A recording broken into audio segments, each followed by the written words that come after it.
Hello दोस्तों, मैं explain करने जा रहा हूँ एक नया मानवा जिसका नाम है सोलो लेवलिंग रेगनार। तो चलिए शुरू करते हैं। एपिसोड की शुरुआत में कुछ गॉड्स बात कर रहे होते हैं कि वो जिन्होंने न जाने कितने ही यूनिवर्स को बनाया और बर्बाद किया है, जिन्हें एब्सोल्यूट बीइंग कहा जाने लगा। इस अनंत ब्रह्मांड की मदद से अनंत काल में उन एब्सोल्यूट बीइंग को ढूंढा जाने लगा और इन सब के साथ कई नियम भी बनाए गए। लेकिन ये सब बार बार करते करते उन सभी एब्सोल्यूट बीइंग को बोरियत महसूस होने लगी। सभी का वक्त अच्छे से गुजर जाए इसलिए उन्होंने कुछ सोचा, वो था उनके बनाए हुए यूनिवर्स में युद्ध छेड़ना।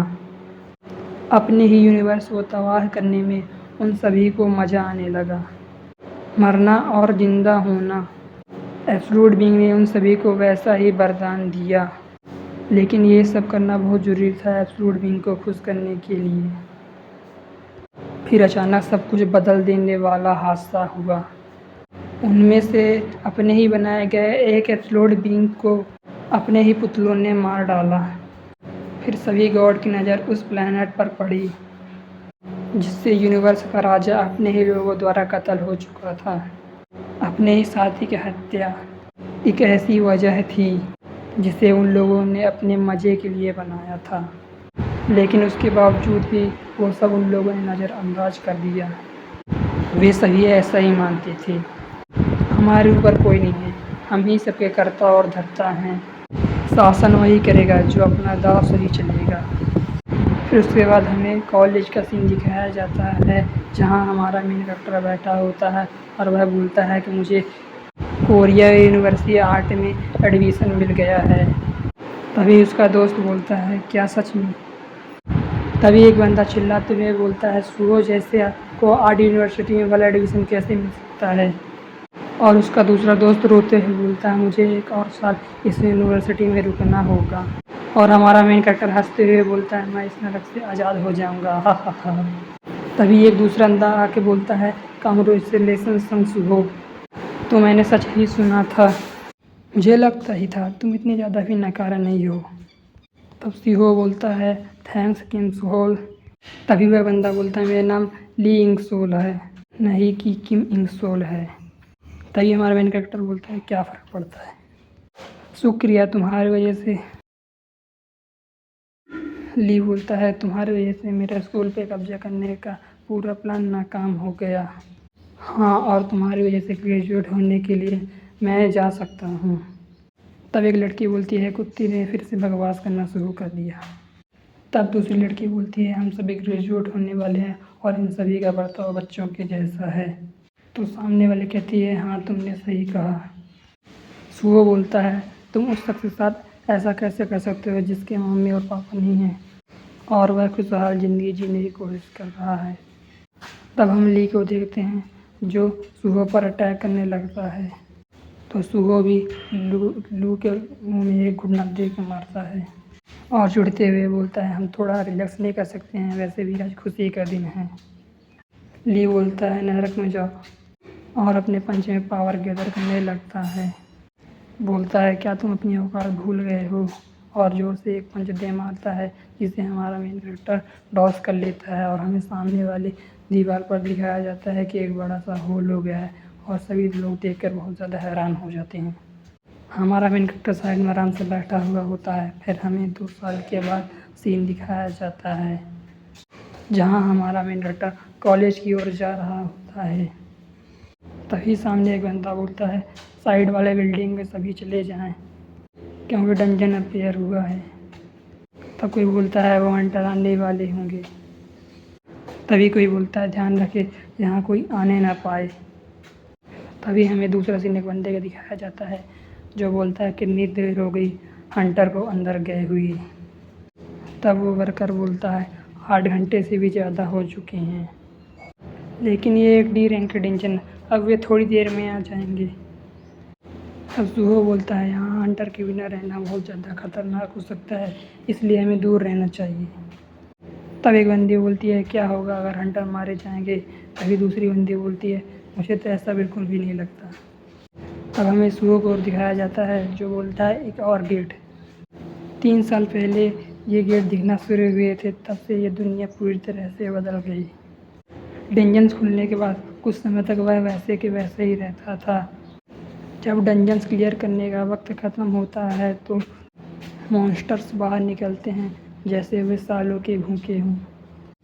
इस घटना की वजह से इंसानों में काफ़ी बदलाव हुए और ये सभी बदलाव उनके लड़ाई करने के लिए सक्षम थे। वे सब सुपर ह्यूमन जीन्स बन गए।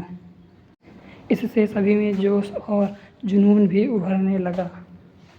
वक्त के साथ सब कुछ बदलने लगा। हू चिनचुन ने तुरंत ही अपनी हंटर एसोसिएशन को बनाया और सभी हंटर उन सब के नीचे काम करने लगे। अब दुनिया दो हिस्सों में अलग हो गई, एक हंटर और दूसरे साधारण इंसान।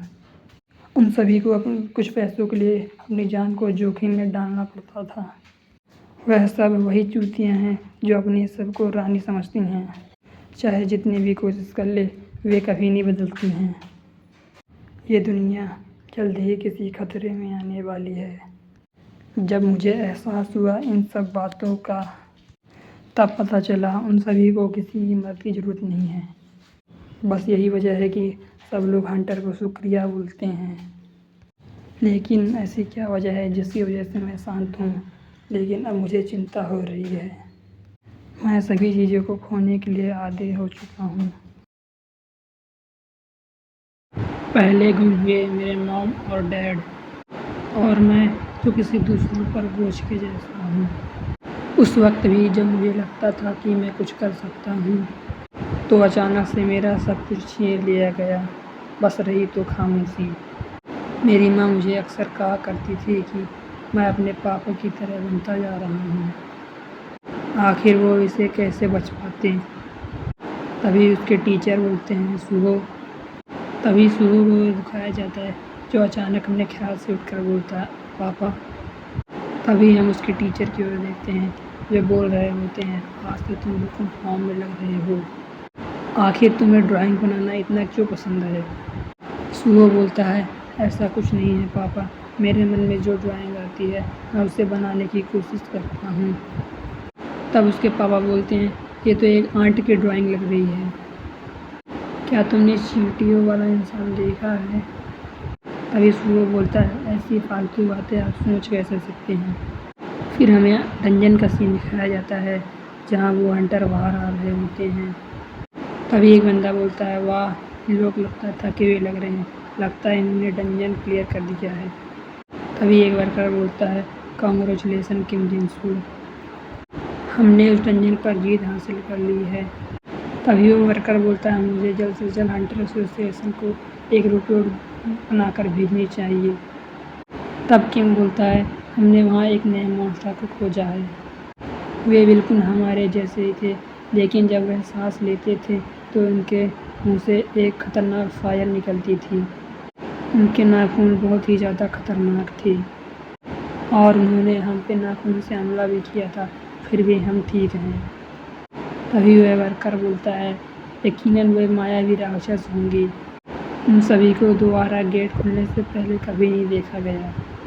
शुक्र है कि वो इतने ज़्यादा ताकतवर नहीं है। लेकिन फिर भी किम जिनहो आपको एक रिपोर्ट बना लेनी चाहिए।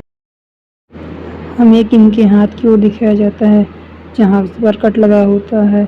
अचानक किम का सिर दर्द करने लगता है। तभी वह वर्कर पूछता है क्या आप ठीक हैं? तभी हमें किम की ओर दिखाया जाता है जो मॉन्स्टर बन गया होता है। सभी उसी की तरफ देखने लगते हैं। वह मॉन्स्टर वर्कर को पकड़ लेता है और बाकी सब उससे दूर हो जाते हैं। तब वो वर्कर बोलता है ये तो वही मॉन्स्टर है जो डंजन में हमें दिखा था। सभी लोग यहाँ से वहाँ भागने लगते हैं और वह मॉन्स्टर सब पे अटैक करने लगता है। तभी हमें अगला सीन सुहो की ओर दिखाया जाता है जहाँ सभी लोग बाहर खड़े होकर देख रहे होते हैं मॉन्स्टरों को। तभी एक बंदी बोलती है वहाँ क्या हो रहा है? तभी सुहो बोलता है ये आवाज़ कैसी है? सुहो वहाँ जाकर देखता है तो बहुत ही ज़्यादा हैरान हो जाता है। तभी एक बंदा बोलता है क्या वे सब आपस में लड़ाई कर रहे हैं? तभी हमें दूसरे बंदे की ओर दिखाया जाता है जो बोलता है उनकी नीली चमकती आंखें, क्या वे सभी मॉन्स्टर हैं? तभी हमें एक बंदे को दिखाया जाता है जो बोलता है, नहीं, उनकी चमकती हुई नीली आंखें, क्या वे सब मॉन्स्टर हैं? तभी लड़की बोलती है, दुआ करो डंजन ब्रेक ना हुआ हो। कुछ लोग बोलते हैं, हमें यहाँ से निकल जाना चाहिए, तो कोई बोलता है, हमें हंटर का आने का इंतज़ार करना चाहिए। तभी एक बंदा बोलता है, तालिन, तुम तो एक अवेकनर हो ना, तुम जाके कुछ करो। तो वह तालिन बोलता है कि मैं बस ई रैंक का अवेकनर हूँ। तभी हमें सुगो की ओर दिखाया जाता है जो एक आवाज़ सुनता है। हम देखते हैं कि वह मॉन्स्टर उन्हीं के ऊपर होता है। वह मॉन्स्टर नीचे झुककर एक होल कर देता है और नीचे आ जाता है, जिससे सभी देखकर बहुत ज़्यादा घबरा जाते हैं। एक बंदा बोलता है, जल्दी यहाँ से भागो। वह मॉन्स्टर उनकी ओर देखकर तेज से गुर्राने लगता है और सभी लोग घबराए हुए होते हैं। सभी लोग जल्द से जल्द यहाँ से सभी लोग भागने लगते हैं। सुओ भी भाग रहा होता है। सुओ देखता है कि एक लड़की गिर गई है। वह लड़की बोल रही होती है कि मैं खड़ी नहीं हो पा रही हूँ, मेरी कोई मदद करो। सुओ आंखें बंद करके बोलता है, मैं अभी एक हंटर को बुला के लाता हूँ, और तेजी से भाग जाता है। हमें सुओ को यह दिखाया जाता है जो भागते हुए अपने मन में सोच रहता है कि मैं उसे मरने के लिए छोड़ आया हूँ, आखिर एक अनवेकनर कर भी क्या सकता है।